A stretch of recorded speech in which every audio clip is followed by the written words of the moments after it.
ನಮಸ್ಕಾರ. ಮತ್ತೆ ನಿಮ್ಮ ಜೊತೆ ಬರ್ತಾ ಇದ್ದೀನಿ. ನನ್ನ ಚಾನೆಲ್ಗೆ ಸಬ್ಸ್ಕ್ರೈಬ್ ಮಾಡಿ. ಬಹಳ ದಿವಸದಿಂದ ಕಾಯ್ತಾ ಇದ್ದೀರಾ ಸರ್, ಬನ್ನಿ ಸರ್ ಅಂತ ಬಹಳ ಜನ ಕೂಡ ಫೋನಲ್ಲಿ ಹೇಳ್ತಾ ಇದ್ದಾರೆ, ಮೆಸೇಜ್ ಕಳಿಸ್ತಾ ಇದ್ದಾರೆ. ಮತ್ತೆ ಬರ್ತಾ ಇದ್ದೀನಿ. ನನಗೂ ಬಹಳ ಸಂತೋಷ, ಯಾಕಂದರೆ ಸಾಕಷ್ಟು ವಿಚಾರಗಳು ಜೀವನದಲ್ಲಿ ಮನುಷ್ಯ ತಿಳ್ಕೊಬೇಕಾಗಿದೆ. ಒಂದು ಇಂಗ್ಲೀಷಲ್ಲಿ ಒಂದು ಮಾತು ಹೇಳ್ತಾರೆ, ನೀವೇನಾದ್ರು ಕೆಲಸ ಮಾಡ್ತಾಯಿದ್ರೆ ನಿಮ್ಮ ಕೆಲಸದ ಬಗ್ಗೆ ನಿಮಗೆಲ್ಲ ವಿಚಾರನೂ ಗೊತ್ತಿರಬೇಕು. ಅಂದರೆ you should know everything of something, that is your job. ಅದೇ ಸಮಯದಲ್ಲಿ ಜೀವನ ಮಾಡೋದಕ್ಕೆ ಎಲ್ಲ ವಿಷಯನೂ ಸ್ವಲ್ಪ ಗೊತ್ತಿರಬೇಕು. ಅಂದರೆ to live better you should know something of everything ಅಂತ ಹೇಳ್ತಾರೆ. ಆ ರೀತಿ ಈ ಚಾನಲ್ ಮೂಲಕ ನಿಮಗೆ ಆಧ್ಯಾತ್ಮಿಕ, ಜ್ಯೋತಿಷ್ಯ, ಸಂಖ್ಯಾಶಾಸ್ತ್ರ, ಬಣ್ಣಗಳ ಬಗ್ಗೆ, ಕನಸುಗಳ ಬಗ್ಗೆ, ಮಚ್ಚೆಗಳ ಬಗ್ಗೆ, ಮನೆ ಮದ್ದು, ನಾನು ಏನೆಲ್ಲ ಹಿಂದೆ ನಿಮಗೆ ಹೇಳಿದ್ನೋ, ಇನ್ನು ಕೆಲವು ಹೇಳದೆ ಇಟ್ಟಿದ್ನೋ, ಅದೆಲ್ಲವೂ ಕೂಡ ನಾನು ಹೇಳೋಕ್ಕೆ ಬಂದಿದ್ದೀನಿ. ಈಗ ನೋಡಿ ಎಷ್ಟು ಚೆನ್ನಾಗಿ ನಮಗೆ ಚಾನಲ್ ಸಿಕ್ಕಿದೆ. ಹಿಂದೆ ಚಾನಲ್ಗಳಲ್ಲಿ ಮಾಡ್ತಾಯಿದ್ದೆ, ಎಲ್ಲ ಕನ್ನಡ ಚಾನಲಲ್ಲೂ ಮಾಡಿದ್ದೀನಿ, ನಿಮ್ಮೆಲ್ಲರ ಅಭಿಮಾನ ಸಿಕ್ಕಿದೆ. ಆದರೆ ಈಗೆಲ್ಲ ಚಾನಲ್ ಅವರು ಭಾಳ ವ್ಯತ್ಯಾಸವಾಗಿ ಬರೋಕ್ಕೆ ಹೇಳ್ತಾರೆ ನನ್ನ. ಆ ರೀತಿ ನಾನು ಬರೋಕ್ಕಾಗಲ್ಲ. ನಾನು ಹೇಗಿದ್ದೀನೋ ಹಾಗೆ ಬರೋಕ್ಕಾಗೋದು. ಮತ್ತು ಎದುರಿಸೋಕ್ಕಾಗಲ್ಲ, ಭಯಪಡ್ಸೋಕ್ಕಾಗಲ್ಲ. ಈ ಪೂಜೆ ಮಾಡಿ ಆ ಪೂಜೆ ಮಾಡಿ ಅಂತ ಹೇಳೋಕ್ಕಾಗಲ್ಲ. ಆದರೆ ಮನುಷ್ಯನಿಗೆ ಏನು ಭಾಳ ಮುಖ್ಯ?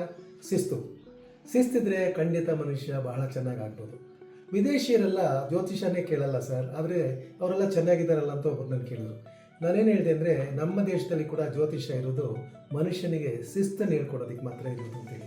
ಆದರೆ ನಾವೇನು ಮಾಡಿಬಿಟ್ವಿ, ಪೂಜೆ ಪುನಸ್ಕಾರಗಳೆಲ್ಲ ಇಟ್ಕೊಂಡು ಶಿಸ್ತನ್ನು ಬಿಟ್ಬಿಟ್ವಿ. ಆದರೆ ಶಿಸ್ತಿಗೆ ಮತ್ತೆ ನಾವು ಬಂದರೆ ಖಂಡಿತ ಪೂಜೆ ಪುನಸ್ಕಾರ ಮಾಡಬೇಡಿ ಅಂತ ನಾನು ಹೇಳಿಲ್ಲ. ನಾವು ಹೋಗಿ ದೇವ್ರ ಹತ್ರ ಕೃತಜ್ಞತೆ, ಥ್ಯಾಂಕ್ಸ್ ಹೇಳ್ಬಿಟ್ಟು ಬರಬೇಕು. ಇದು ಕೊಡು ಅದು ಕೊಡು ಅಂತ ಕೇಳೋಕ್ಕಿಂತ ನಾವು ಶಿಸ್ತಾಗಿ ಕೆಲಸಗಳನ್ನು ಮಾಡಿದ್ರೆ ಎಲ್ಲ ನಮಗೆ ಕೊಡ್ತಾನೆ ಅನ್ನೋದು ಸತ್ಯ.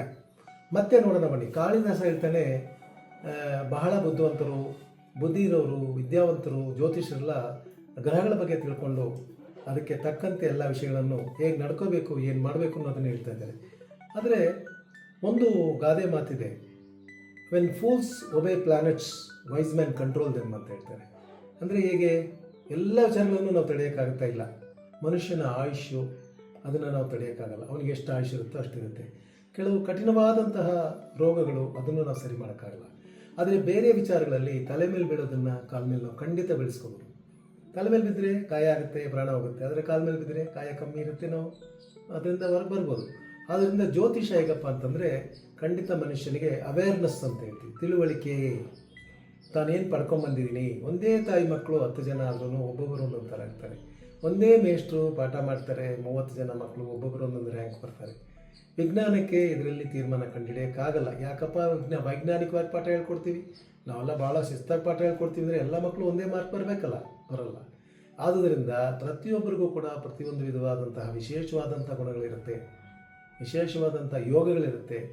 ಆ ದೋಷಗಳೇನಿದೆ, ಯೋಗಗಳೇನಿದೆ, ಆ ದೋಷನ ಹೇಗೆ ಹೋಗ್ಲಾಡಿಸೋದು, ಯೋಗಗಳನ್ನು ಹೇಗೆ ಪಡ್ಕೊಳ್ಳೋದು, ಇದನ್ನೆಲ್ಲ ನಾವು ಜ್ಯೋತಿಷದ ಮೂಲಕ ಬಹಳ ವಿಶೇಷವಾಗಿ ತಿಳ್ಕೋಬೋದು. ಜ್ಯೋತಿಷ ಮಾತ್ರವೇ ಜೀವನವ? ಜ್ಯೋತಿಷರಿಗೆ ಬರೀ ಜ್ಯೋತಿಷ ಮಾತ್ರ ಗೊತ್ತಿದ್ರೆ ಸಾಕ? ಇಲ್ಲ, ಎಲ್ಲ ವಿಚಾರಗಳು ಗೊತ್ತಿರಬೇಕು. ಕ್ವಾಂಟಮ್ ಫಿಸಿಕ್ಸಿಂದ ಕಾಮಸೂತ್ರವರೆಗೂ ಅವ್ರಿಗೆ ಗೊತ್ತಿರಬೇಕು. ಆವಾಗಲೇ ಅವರು ಬರುವಂತಹ ಕ್ಲೈಂಟ್ಸ್ಗೆ, ಬಂದಿರತಕ್ಕಂಥ ಕೇಳುವಂಥವ್ರಿಗೆ ಏನು ಹೆಂಗೆ ಮಾಡಬೇಕು, ಯಾವ ರೀತಿ ಇರಬೇಕು ಅಂತ ಹೇಳೋದಕ್ಕೆ ಸಾಧ್ಯ ಆಗುತ್ತೆ. ಈ ಜ್ಯೋತಿಷಕ್ಕೂ ಮಾಟ, ಮಂತ್ರ, ಮೋಡಿ ಇದಕ್ಕೆಲ್ಲ ಸಂಬಂಧವೇ ಇಲ್ಲ. ಅದು ಜ್ಯೋತಿಷಕ್ಕೆ ಸಂಬಂಧಪಟ್ಟದ್ದೇ ಅಲ್ಲ.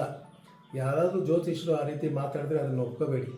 ಯಾಕಂದರೆ ಈ ಮಾಟ, ಮಂತ್ರ, ವಿಚ್ ಕ್ರಾಫ್ಟು, ಊಡೋ ಇದೆಲ್ಲ ಏನು ಹೇಳ್ತೀವಿ, ಅದೆಲ್ಲ ಖಂಡಿತ ಜ್ಯೋತಿಷಕ್ಕೆ ಸಂಬಂಧಪಟ್ಟಿದ್ದಿಲ್ಲ. ಜ್ಯೋತಿಷ ಒಂದು ಕ್ವೀನ್ ಆಫ್ ಆಲ್ ಸೈನ್ಸಸ್ ಅಂತ ಹೇಳ್ತೀವಿ. ಮನುಷ್ಯನಿಗೆ ಈಗ ನಾವು ಪಾಠ ಮಾಡೋಕ್ಕೆ ಹೋದಾಗ, ಸ್ಕೂಲು ಕಾಲೇಜುಗಳು ಸೇರಿಕೊಂಡಾಗ, ನಾವು ಒಂದು ಸಬ್ಜೆಕ್ಟ್ ತೊಗೊಂಡಾಗ, ಎಕನಾಮಿಕ್ಸ್ ತೊಗೊಂಡ್ರೆ economics and commerce, economics and mathematics, economics and sociology, economics and science ಅಂತೆಲ್ಲ ಹೇಳ್ಕೊಡ್ತಾರೆ. ಆ ರೀತಿ ನಾವು ಜ್ಯೋತಿಷನ್ ತೊಗೊಂಡ್ರೆ ಎಲ್ಲ ರೀತಿಯ ವಿಚಾರಗಳನ್ನು ಕೂಡ ಜ್ಯೋತಿಷದಲ್ಲಿ ಬರುತ್ತೆ. ಒಬ್ಬ ಮನುಷ್ಯನ ದೈಹಿಕವಾಗಿ, ಮಾನಸಿಕವಾಗಿ, ಆಧ್ಯಾತ್ಮಿಕವಾಗಿ, ಆಂತರ್ಯ ರೀತಿಯಾಗಿ, ಆರ್ಥಿಕವಾಗಿ ಎಲ್ಲ ವಿಷಯದಲ್ಲೂ ಕೂಡ ಅದಕ್ಕೆ ಏನಾದರೂ ಒಂದು ಕೊಡುಗೆ ಇರುತ್ತೆ. ಖಂಡಿತ ಅದನ್ನು ಸಾಕಷ್ಟು ನಾನು ಹಿಂದೆ ಚಾನಲ್ನಲ್ಲಿ ಬಂದಾಗ ಹೇಳಿದ್ದೀನಿ. ಈಗ ಮತ್ತೆ ಹಲವಾರು ವಿಷಯಗಳನ್ನು ಹೇಳಿರಲಿಲ್ಲ, ಅದನ್ನು ಖಂಡಿತ ಹೇಳಕೊಟ್ಟಿದ್ದೀನಿ. ನಿಮ್ಮೆಲ್ಲರ ಸಹಕಾರ ನನಗೆ ಸಿಗುತ್ತೆ ಅನಿಸುತ್ತೆ. ಖಂಡಿತ ನನ್ನ ಚಾನಲ್ಗೆ ಸಬ್ಸ್ಕ್ರೈಬ್ ಮಾಡಿ. ಖಂಡಿತ ಆ ಸಬ್ಸ್ಕ್ರೈಬ್ ಬಟನ್ ಒತ್ತಿದಾಗ ನಿಮಗೆ ಅದು ನೋಟಿಫಿಕೇಷನಲ್ಲಿ ಬರುತ್ತೆ, ಅದನ್ನು ನೀವು ನೋಡ್ಬೋದು.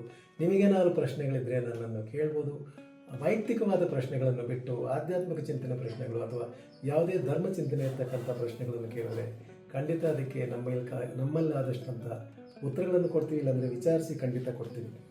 ಈ ಜ್ಯೋತಿಷ ಅನ್ನೋದು ದೊಡ್ಡ ಸಾಗರ, ಕ್ವೀನ್ ಆಫ್ ಆಲ್ ಸೈನ್ಸಸ್ ಅಂತ ಖಂಡಿತ ಹೇಳ್ಬೋದು. ಆದ್ದರಿಂದ ಶಿಸ್ತಿಗೆ ಪ್ರಾಧಾನ್ಯತೆ ಕೊಟ್ಟಂಥ ಕಾಲ ನಮ್ಮಲ್ಲಿತ್ತು. ಗುರುಕುಲಗಳಲ್ಲಿ ಶಿಸ್ತಿಗೆ ಬಹಳ ವಿಶೇಷವಾದಂತಹ ಮರ್ಯಾದೆಗಳನ್ನು ಕೊಡ್ತಾಯಿದ್ರು. ಮನುಷ್ಯನ ಜೀವನವನ್ನು ಸರಿಯಾದ ರೀತಿಯಲ್ಲಿ ಕೊಂಡೊಯ್ತಾ ಇದ್ರು. ಇಂದಿನ ಕಾಲದಲ್ಲಿ ಮನುಷ್ಯನ ಸಮಸ್ಯೆಗಳನ್ನು ಬಗೆಹರಿಸೋದಕ್ಕೆ ಜ್ಯೋತಿಷ ಸಹಕಾರವಾಗಿತ್ತು. ಆದರೆ ಈಗ ಮನುಷ್ಯನೇ ಒಂದು ಸಮಸ್ಯೆ ಆಗೋಗ್ಬಿಟ್ಟಿದ್ದಾನೆ. ಹೇಗೆ ಬಗೆಹರಿಸೋದು ಗೊತ್ತಾಗ್ತಾ ಇಲ್ಲ. ಈಗಿನ ಕಾಲದಲ್ಲಿ ಮಕ್ಕಳನ್ನು ಬಂದು ಭಾಳ ಕೇಳ್ತಾರೆ, ಸಾರ್ ಮಕ್ಕಳು ಸರಿಯಾಗಿ ಓದ್ತಾ ಇಲ್ಲ, ರಾತ್ರಿ ಮನೆಗೆ ಸರಿಯಾಗಿ ಬರ್ತಾ ಇಲ್ಲ, ನಮ್ಮ ಮಾತು ಕೇಳ್ತಾ ಇಲ್ಲ ಅಂತಾರೆ. ಗ್ರಹಗಳು ಯಾವ ರೀತಿ ಮನುಷ್ಯನ ಮೇಲೆ ಚಲನೆ ಮಾಡುತ್ತೆ. ಒಬ್ಬ ಮನುಷ್ಯನಿಗೆ ನಾನು ಹೇಳ್ತೀನಿ, ಸ್ಕೂಲಲ್ಲಿ ಕೂಡ ಈ ವಿಜ್ಞಾನವನ್ನು ಕಾಸ್ಮೋ ಬಯಾಲಜಿ ಅಂತ ಹೇಳ್ಕೊಟ್ರೆ ಪ್ರತಿಯೊಬ್ಬ ಮಗುವನ್ನು ಕೂಡ ಜೀನಿಯಸ್ ಮಾಡ್ಬೋದು. ಆ ಮಗು ಏನು 18 ವಯಸ್ಸಲ್ಲಿ ಮನುಷ್ಯನಿಗೆ 30 ವಯಸ್ಸಲ್ಲಿ ಏನು ಬುದ್ಧಿ ಬರುತ್ತೆ, ಅದು 18 ವಯಸ್ಸಲ್ಲೇ ಬಂದರೆ ಪ್ರತಿಯೊಬ್ಬ ಮಗು ಕೂಡ ಸೋಲೋದಕ್ಕೆ ಚಾನ್ಸಸ್ ಇಲ್ಲ. ಆದುದರಿಂದ ಒಂದು 6000 ವರ್ಷಗಳಿಂದ ಬದುಕಿ ಬಂದಿರತಕ್ಕಂಥ ಈ ಜ್ಯೋತಿಷ ಸುಳ್ಳಲ್ಲ. ಮನುಷ್ಯನಿಗೆ ಖಂಡಿತ ಯಾವುದು ಬೇಕು ಯಾವುದು ಬೇಡ ಅನ್ನೋದು ತಿಳಿವಳಿ ಇದ್ದರೆ ಖಂಡಿತ ಅವನ ಜೀವನದಲ್ಲಿ ರೋಗವಿಲ್ಲದೆ ಸಂತೋಷವಾಗಿ. ಈಗ ಏನಾಗಿದೆ ಅಂದರೆ ಪ್ರಪಂಚದಲ್ಲಿ ಎಲ್ಲದರಲ್ಲೂ ಪ್ರಾಬ್ಲಮ್. ಮಕ್ಕಳು ಚೆನ್ನಾಗಿ ಓದ್ತಾ ಇಲ್ಲ, ಟಿ ವಿ ನೋಡ್ತಾರೆ, ಫೋನ್ ನೋಡ್ತಾರೆ, ಸರಿಯಾಗಿ ಮದುವೆ ಆಗಿಲ್ಲ, ಗಂಡ ಹೆಂಡತಿ ಡೈವರ್ಸ್ ಆಗಿದೆ, ಮಕ್ಕಳಾಗಿಲ್ಲ, ಮಕ್ಕಳಾದರೂ ಕೂಡ ಅವ್ರು ಸರಿಯಾಗಿಲ್ಲ, ವಯಸ್ಸಾದವ್ರಿಗೆ ಕಾಯಿಲೆ ಬಂದಿದೆ, ಎಲ್ಲಿ ತಾನೇ ಸಮಸ್ಯೆ ಇಲ್ಲ. ಆದರೆ ಖಂಡಿತ ಒಂದು ಪಾಸಿಟಿವ್ ಅಪ್ರೋಚಿಂದ, ನಾನು ಹೇಳಿದ್ನಲ್ಲ, ತನ್ನ ಪ್ರಯತ್ನದಿಂದ ಮನುಷ್ಯ ತನ್ನ ಪ್ರಯತ್ನದಿಂದ ಒಂದು ಪರ್ಸಿವರೆನ್ಸ್ ಅಂತ ಹೇಳ್ತಾರೆ, ತಾಳ್ಮೆಯಿಂದ ಪ್ರಯತ್ನದಿಂದ ಕೆಲವು ವಿಚಾರಗಳನ್ನು ಮಾಡಿದಾಗ ಅವನಿಗೆ ಪರಿಪೂರ್ಣವಾದ ಫಲ ಸಿಗುತ್ತೆ. ಎಲ್ರಿಗೂ ಯಾವಾಗಲೂ ಟೈಮ್ ಕೆಟ್ಟಿರುತ್ತೆ ಸರ್, ಅಥವಾ ಎಲ್ರಿಗೂ ಯಾವಾಗಲೂ ಟೈಮ್ ಚೆನ್ನಾಗಿರುತ್ತೆ ಅಂದರೆ ಇರೋಕ್ಕೆ ಸಾಧ್ಯನೇ ಇಲ್ಲ. ಒಂದು 70-30 ಅಂತ ತಗೋಬೋದು. 70% ಒಳ್ಳೆ ಟೈಮ್ ಇದ್ದು 30% ಕೆಟ್ಟ ಟೈಮ್ ಇದ್ದರೆ ಅವನು 70ರಲ್ಲಿ ದುಡ್ದಿದ್ದನ್ನು ಸರಿಯಾಗಿ ಉಪಯೋಗಿಸಿಲ್ಲ ಅಂದರೆ 30ರಲ್ಲಿ ಬಿಟ್ಬಿಡ್ತಾನೆ.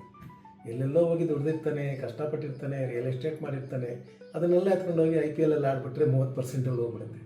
ಮನುಷ್ಯನಲ್ಲೇ 70 ಒಳ್ಳೆಯ ಗುಣಗಳು 30 ಕೆಟ್ಟ ಗುಣಗಳು, ಅಥವಾ 70 ಒಳ್ಳೆ ಟೈಮು 30 ಕೆಟ್ಟ ಟೈಮು, ಅಥವಾ ಇನ್ನು ಕೆಲವರಿಗೆ 30 ಕೆಟ್ಟ ಟೈಮು 30 ಒಳ್ಳೆ ಟೈಮು 70 ಕೆಟ್ಟ ಟೈಮು ಅಂತ ಇರುತ್ತೆ. ಅದನ್ನು ವಿಂಗಡಣೆಯನ್ನು ತಿಳ್ಕೊಳ್ಳೋದಕ್ಕೆ ಜ್ಯೋತಿಷ ಸಹಕಾರ ಮಾಡುತ್ತೆ. ಮನುಷ್ಯನಿಗೆ ವಿಧಿ ಅನ್ನೋದೊಂದಿರುತ್ತೆ, ಅವನ ಆಸೆ ಅನ್ನೋದೊಂದಿರುತ್ತೆ. ಇಂಗ್ಲೀಷಲ್ಲಿ ಫೇಟ್ ಆ್ಯಂಡ್ ಫ್ರೀ ವಿಲ್ ಅಂತ ಹೇಳ್ತಾರೆ. ಫೇಟ್ ಅಂದರೆ ವಿಧಿ, ಫ್ರೀ ವಿಲ್ ಅಂದರೆ ಆಸೆ. ಇದರ ಎರಡರ ಮಧ್ಯೆ ಜ್ಯೋತಿಷ ಕೆಲಸ ಮಾಡುತ್ತೆ. ನೀನು ಆಸೆ ಪಟ್ಟಿರೋದು ಸರಿನಾ, ಅಥವಾ ನೀನು ಇನ್ನೇನಿಕಾರ ಆಸೆ ಪಡ್ಬೋದಾ, ಅಥವಾ ನಿನ್ನ ವಿಧಿಯಲ್ಲಿ ಅದಿದೆಯಾ ಅಥವಾ ವಿಧಿಯಲ್ಲಿಲ್ವಾ. ಅಂದರೆ ವಿಧಿ ಅಂದರೆ ಹೆಂಗೆ ಸರ್, ಅದು ಹೆಂಗೆ ಸರ್ ವಿಧಿನ ನಂಬ್ಕೊಂಡಿರೋಕ್ಕಾಗುತ್ತೆ ಅಂತ ಕೇಳ್ಬೋದು. ಆದರೆ ಮನುಷ್ಯನಿಗೆ ಬುದ್ಧಿ ಕೆಟ್ಟರೆ ಜ್ಯೋತಿಷ ನೋಡುವಂಥ ಹಿಂದಿನ ಕಾಲದಲ್ಲಿ ಕೂಡ ಆಗಿದ್ದಾರೆ. ಜ್ಯೋತಿಷದ ಗ್ರಂಥಗಳಲ್ಲಿ, ಹಳೆಯ ಕಾಲದ ಗ್ರಂಥಗಳಲ್ಲಿ ಮನುಷ್ಯನಿಗೆ ಸ್ವಾಭಾವಿಕವಾಗಿ 4 ಗುಣಗಳು ಜೊತೆಯಲ್ಲೇ ಹುಟ್ಟಿರ್ತದಂತೆ. ಏನದು? ನಿದ್ದೆ, ಸೋಮಾರಿತನ, ಕೋಪ, ಅಹಂಕಾರ, ಸ್ಲೀಪ್, ಆ್ಯಂಗರ್, ಲೇಜಿನೆಸ್ ಆ್ಯಂಡ್ ಈಗೋ ಅಂತ ಹೇಳ್ತಾರೆ. ಇದನ್ನೆಲ್ಲ ಹೋಗೋದಕ್ಕೆ ನಮ್ಮ ದೇಶದಲ್ಲಿ ಯಾವ್ದಾದ್ರು ಶಾಲೆಗಳು ನಮಗೆ ಸಹಕಾರ ಮಾಡ್ತಾಯಿದ್ದೀವಿ, ಅಥವಾ ತಂದೆ ತಾಯಿ ಹೇಳ್ಕೊಟ್ರೆ ಮಕ್ಕಳು ಕೇಳಲ್ಲ, 16-20 ವಯಸ್ಸೊಳಗೆ ಅದನ್ನೆಲ್ಲ ಹಿಂಬಾಲಿಸೋದಿಲ್ಲ. ಅವರಿಗೆ ಅದು ತಪ್ಪು ಅಂತ ಗೊತ್ತಾಗೋ ಅಷ್ಟರಲ್ಲಿ 45 ವಯಸ್ಸು ಆಗೋಗ್ಬಿಟ್ಟಿರುತ್ತೆ. ಒಂದು ವೇಳೆ ನಮ್ಮ ಜಾತಿಯ ಸ್ವಾಮೀಜಿಗಳು, ಸನ್ಯಾಸಿಗಳು ಏನಾದ್ರು ಇದ್ರ ಬಗ್ಗೆ ಮಾಧ್ಯಮದಲ್ಲಿ ಬಂದು ಹೇಳ್ತಾ ಇದ್ದಾರೆ, ಇಲ್ಲ, ಅವ್ರವ್ರ ಕಾಲೇಜು ಯೂನಿವರ್ಸಿಟಿ ಮಾಡಿಕೊಂಡು ಬ್ಯುಸಿಯಾಗಿದ್ದಾರೆ. ಅಲ್ಲಿ ಕೂಡ ಏನಾಗುತ್ತೆ ಅಂದರೆ, ವೈಯಕ್ತಿಕವಾಗಿ ಮನುಷ್ಯನ ಬೆಳವಣಿಗೆ ಚೆನ್ನಾಗಿದ್ದರೆ, ಒಂದು ಬೀದಿ ಅಂದರೆ ಒಂದು ಗಾದೆ ಹೇಳ್ತಾರೆ, ಒಂದು ಬೀದಿ ಚೆನ್ನಾಗಿದ್ದರೆ ಆ ಬಡಾವಣೆ ಚೆನ್ನಾಗಿರುತ್ತೆ, ಆ ಬಡಾವಣೆ ಚೆನ್ನಾಗಿರುತ್ತೆ ಆ ಸುತ್ತಮುತ್ತ ಚೆನ್ನಾಗಿರುತ್ತೆ, ಆ ಸುತ್ತಮುತ್ತ ಚೆನ್ನಾಗಿದ್ದರೆ ಆ ನಗರ ಚೆನ್ನಾಗಿರುತ್ತೆ, ನಗರ ಚೆನ್ನಾಗಿದ್ದರೆ ಆ ದೇಶ ಚೆನ್ನಾಗಿರುತ್ತೆ. ಈ ರೀತಿ ಪ್ರತಿಯೊಂದು ಕೂಡ ವೈಯಕ್ತಿಕವಾಗಿ ವಿಷಯಕ್ಕೆ ಬರುತ್ತೆ. ಆದುದರಿಂದ ವೈಯಕ್ತಿಕವಾಗಿ ನಾವೇನೆಲ್ಲ ಹಿಂಬಾಲಿಸ್ಬೋದು, ಅದರ ಜೊತೆಗೆ ನಮ್ಮ ಜೊತೆ ಇರೋರನ್ನು ಯಾವ ರೀತಿ ಸಂತೋಷವಾಗಿ ಇಟ್ಕೊಂಡಿರ್ಬೋದು, ನಾವು ಹೇಗೆ ಸಂತೋಷ ಪಡ್ಬೋದು, ನಮ್ಮ ಬಲಹೀನಗಳನ್ನು ಹೇಗೆ ಆಚೆ ತಳ್ಳಿ ಬಲವನ್ನು ನಾವು ಪ್ರಯೋಗಿಸಿ ಜೀವನದಲ್ಲಿ ಸಂತೋಷವಾಗಿರ್ಬೋದು ಅನ್ನೋದಕ್ಕೆ ಮತ್ತೆ ಸಾಕಷ್ಟು ವಿಚಾರಗಳಿದೆ, ಅನುಭವಿಸಿದಂಥ ವಿಚಾರಗಳಿದೆ, ಹಿರಿಯರು ಹೇಳಿರ್ತಕ್ಕಂಥ ವಿಚಾರಗಳಿದೆ. ನಮ್ಮ ಶಾಸ್ತ್ರ, ಸಂಪ್ರದಾಯ, ಆಧ್ಯಾತ್ಮಿಕ ಚಿಂತನೆಗಳು ಎಲ್ಲ ಸಹಕಾರ ಮಾಡುತ್ತೆ. ಬನ್ನಿ, ದಿನನಿತ್ಯ ಯಾವುದಾದ್ರು ಒಂದು ವಿಚಾರದ ಬಗ್ಗೆ ನೋಡೋಣ, ಮಾತಾಡೋಣ, ಸಂತೋಷ ಪಡೋಣ. ಮತ್ತೆ ಹೇಳ್ತಾ ಇದ್ದೀನಿ, ಮತ್ತೆ ಬರ್ತೀನಿ. ಈ ನನ್ನ ಚಾನಲ್ಗೆ ಸಬ್ಸ್ಕ್ರೈಬ್ ಮಾಡಿ, ನಿಮ್ಮ ಪ್ರಶ್ನೆಗಳನ್ನು ಕೇಳಿ, ನಿಮ್ಮನ್ನೆಲ್ಲ ಮತ್ತೆ ನೋಡೋದಕ್ಕೆ ನನಗೆ ಬಹಳ ಸಂತೋಷವಾಗ್ತಾ ಇದೆ. ನಮಸ್ಕಾರ.